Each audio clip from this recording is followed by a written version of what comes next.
السلام علیکم ورحمۃ اللہ وبرکاتہ۔ بخاری میں ایک حدیث ہے جہاں پہ نبی کریم صلی اللہ علیہ وسلم نے فرمایا کہ جہنم میں عورتوں کی تعداد زیادہ ہوگی۔ Women will form the majority of the people of hell. اس بات سے اکثر عورتیں بہت ڈسٹرب ہو جاتی ہیں اور وہ کہتی ہیں یہ کیسے ہو سکتا ہے، ہم اتنا کچھ کرتے ہیں اپنے خاندانوں کے لیے اور ہم پھر بھی جہنم میں سب سے زیادہ ہوں گے۔ اس ایشو کو ڈیل کرنے کے لیے دو طریقے ہیں۔ ایک تو یہ کہ اس حدیث کو کسی طرح سے میں غلط ثابت کر دوں، trying to find some kind of flaw in this because according to my logic it doesn't make sense. How dare attitude.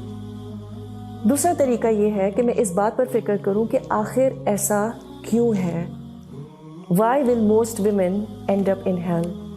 تو ہمیں نبی کریم صلی اللہ علیہ وسلم نے اس کی وجوہات بھی بتا دی، اور ایک وجہ یہ ہے کہ عورتیں شوہروں کی شکر گزار نہیں ہوتی۔ They're not grateful to their husbands۔ اب سوال یہ پیدا ہوتا ہے کہ کس بات کا شکر؟ یہ کہ وہ مجھے مارتے نہیں ہیں دوسرے مردوں کی طرح، یا مجھے صبح شام کھانا کھانے کو دیتے ہیں، مجھے کپڑے بنانے دیتے ہیں، یہ تو سب میں خود بھی افورڈ کر سکتی ہوں۔ کیا مجھے جہنم میں اس لیے پھینکا جائے گا؟ تو پھر میں کیا کر سکتی ہوں؟ سوال یہ پیدا ہوتا ہے کہ کیا آپ کے شوہر صرف ایک بریڈ ونر کی ذمہ داری ہی پوری کرتے ہیں؟ کیا انہوں نے کبھی آپ کی پریشانی میں آپ کو اچھا مشورہ نہیں دیا؟ کیا انہوں نے کبھی آپ کی بیماری میں آپ کا سر نہیں دبایا، آپ کا خیال نہیں رکھا؟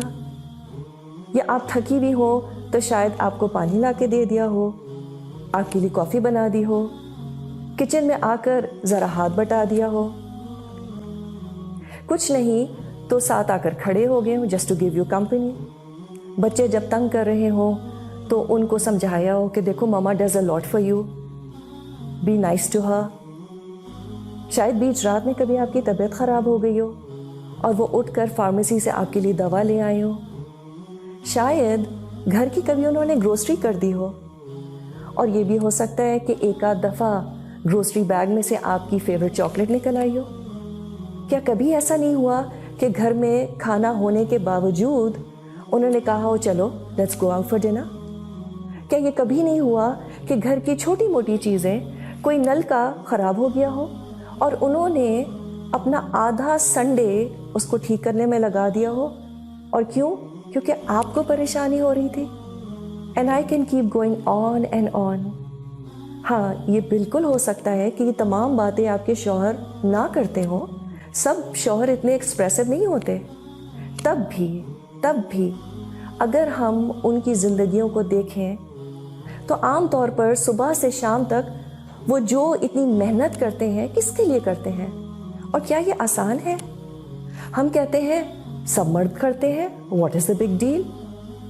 اگر ہمارے شوہر ہمیں کہیں یہ کہہ دیں کہ what is the big deal, ساری عورتیں بچے پیدا کرتی ہیں، اٹھو اینڈ گیٹ گوئنگ، ہمیں تو لٹرلی آگ لگ جائے، رونا دھونا اور پتہ نہیں کس کس کو فون کر ڈالیں کہ ان کو تو میری قدر ہی نہیں ہے۔ تو مرد پتھر کے نہیں بنے ہوتے، ان کا صبح سے شام تک کام کرنا از اے بگ ڈیل۔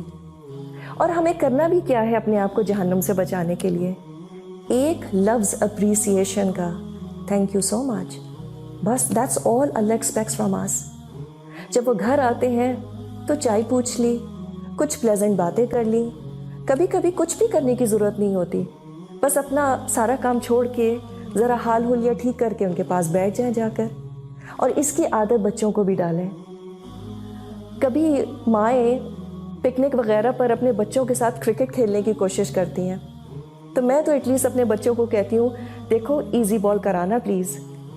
اللہ سبحانہ تعالیٰ is so merciful to us women, he knows us too well, sometimes he gives us such easy balls to play, مگر ہمارا سارا فوکس کس بات پہ ہوتا ہے؟ But why. تھوڑا سا ذرا ہاؤ بھی دیکھ لیں، it can't get easier than this. And to think of it, اللہ نے چھوٹی چھوٹی باتوں میں ہم عورتوں کے لیے اتنے بڑے بڑے ریوارڈز رکھے ہیں۔ اللہ کو ٹرسٹ کر کے تو دیکھیں، it's all about how we perceive his commands. So the trick is to forget about why and focus on how. It doesn't get simpler than this.